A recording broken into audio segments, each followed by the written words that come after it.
Hi welcome to my YouTube channel Kalyani kitchen Kadapa రుచులు. ఈరోజు ఈ వీడియోలో మన పెద్దవాళ్ళు చేసుకునే కడప సైడ్ నల్ల నువ్వులు అలాగే వేరుశనగకాయ పప్పులు వేసి కారపొడి అయితే చేస్తారు. కారం పొడి చాలా బాగుంటుంది. వేడి వేడి అన్నంలోకి తింటే చాలా బాగుంటుంది. బాగా స్పైసీగా ఉంటుంది ఈ పొడి అనేది. నల్ల నువ్వులు వేయడం వల్ల ఫ్లేవర్ టేస్ట్ రెండు బాగుంటాయి.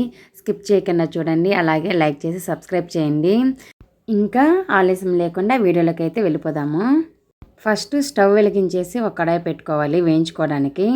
కడాయి వేడెక్కిన తర్వాత నేను 5 టేబుల్ స్పూన్స్ పల్లీలు అయితే వేస్తున్నాను. కొద్దిగా చేసుకుంటున్నాను, ఆ రోజుకి సరిపడా. మీరు కొద్దిగా ఇంకా ఒక 20 డేస్ లేదా 1 మంత్ అయినా సరే స్టోరేజ్ కావాలనుకుంటే మీరు 1/2 కిలో అలా కూడా వేయించుకొని చేసుకోవచ్చు. క్వాంటిటీ పెరిగే కొద్దీ మనం వేసే ఇంగ్రీడియంట్స్ కూడా పెంచుకుంటూ రావాలి. నేను 5 టేబుల్ స్పూన్స్ వేరుశనగకాయ పప్పులు వేసి లో ఫ్లేమ్లో ఈ విధంగా దోరగా వచ్చేంత వరకు వేయించుకొని బౌల్లోకి తీసి పెట్టుకుంటున్నాను. ఇవి పూర్తిగా చల్లార్చుకోవాలండి. తర్వాత 5 టేబుల్ స్పూన్స్ వేరుశనగకాయ పప్పులకి 2 టేబుల్ స్పూన్స్ నల్ల నువ్వులు అయితే వేసాను.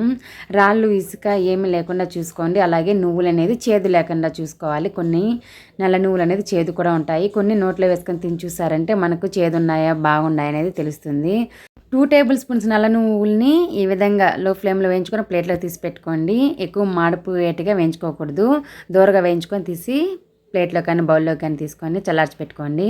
తర్వాత కారానికి సరిపడా ఎండుమిరపకాయలు నేనైతే 16 నుండి 17 వరకు తీసుకున్నాను. తీసుకున్న పప్పులు నువ్వులను బట్టి మీరు ఎంతైతే తినగలరో అంత కారము అన్నీ అయితే తీసుకోండి. ఇవి కూడా లో ఫ్లేమ్లో దూరగా వేయించుకొని ప్లేట్లోకి తీసేసుకోండి. ఇప్పుడు గ్రైండ్ చేయడానికి ఒక మిక్సర్ జార్ అయితే తీసుకున్నాను. అందులో వేయించి చల్లార్చి పెట్టుకున్న ఎండుమిరపకాయలు, అలాగే వేయించి పొట్టు తీసి పెట్టేసిన వేరుశనగకాయ పప్పులు, తర్వాత వేయించి చల్లార్చిన 2 టేబుల్ స్పూన్స్ నువ్వులు. వీటికేం పొట్టు తీసుకోవాల్సిన అవసరం లేదు, అలా వేసినా బాగుంటుంది. పొడికి సరిపడా టేస్ట్కి సరిపడా సాల్ట్ వేసేసి మూత పెట్టి ఒకసారి గ్రైండ్ చేసేయండి. గ్రైండ్ చేసుకున్న తర్వాత ఒకసారి స్పూన్తో బాగా మిక్స్ చేశారంటే అంతా బాగా మిక్స్ అయిపోయి ఈసారి గ్రైండ్ చేసేటప్పుడు కరెక్ట్గా అనేది పొడి గ్రైండ్ అవుతుంది. రోలు ఉంటే రోట్లో దంచేసుకోండి, ఇంకా బాగుంటుంది టేస్ట్ అనేది. ఒక గడ్డ వెల్లుల్లి గడ్డ మొత్తం రెబ్బలుగా ఒలిచేసి వేసి మూత పెట్టి గ్రైండ్ చేశాను. బాగా సాఫ్ట్గా గ్రైండ్ చేసుకోవాలి. ఈ విధంగా మనము స్పూన్తో మిక్స్ చేసామంటే పొడి అనేది ముద్దలాగా వస్తుంది, ఉండలుగా. ఆ విధంగా వచ్చేంతవరకు గ్రైండ్ చేసుకోండి. కంపల్సరీగా అదే విధంగా గ్రైండ్ చేసుకోవాలి. అప్పుడే మనకు ఆ పొడి అనేది బాగా టేస్టీగా తయారవుతుంది. నేను వేసుకున్న పప్పులు నువ్వులకి సరిపడా మిరపకాయలు అయితే వేసుకున్నాను. బాగా స్పైసీగా ఉంది పొడి అయితే.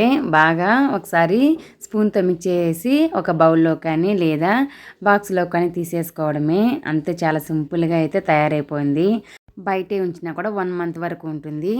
మీకు సరిపడా క్వాంటిటీ అయితే చేసుకొని ఇలా స్టోరేజ్ చేసి పెట్టుకున్నారంటే అప్పుడప్పుడు ఎప్పుడైనా కూరలు చేసే టైం లేనప్పుడు ఇలా ఈ పొడి వేసుకొని తిన్నారంటే ఆహా అంటారు. కడప సైడ్ మన పెద్దవాళ్ళు చేసుకున్న నల్ల నువ్వులు వేరుశనగకాయ పప్పుల కారపొడి అయితే రెడీ అయిపోయింది. మీకు ఈ రెసిపీ నచ్చితే తప్పకుండా ఇంట్లో ఒకసారి ట్రై చేయండి. ఫుల్ వీడియో చూసిన వాళ్ళందరికీ చాలా థ్యాంక్ యూ అండి. నేను ఇంకో మంచి రెసిపీతో వస్తాను.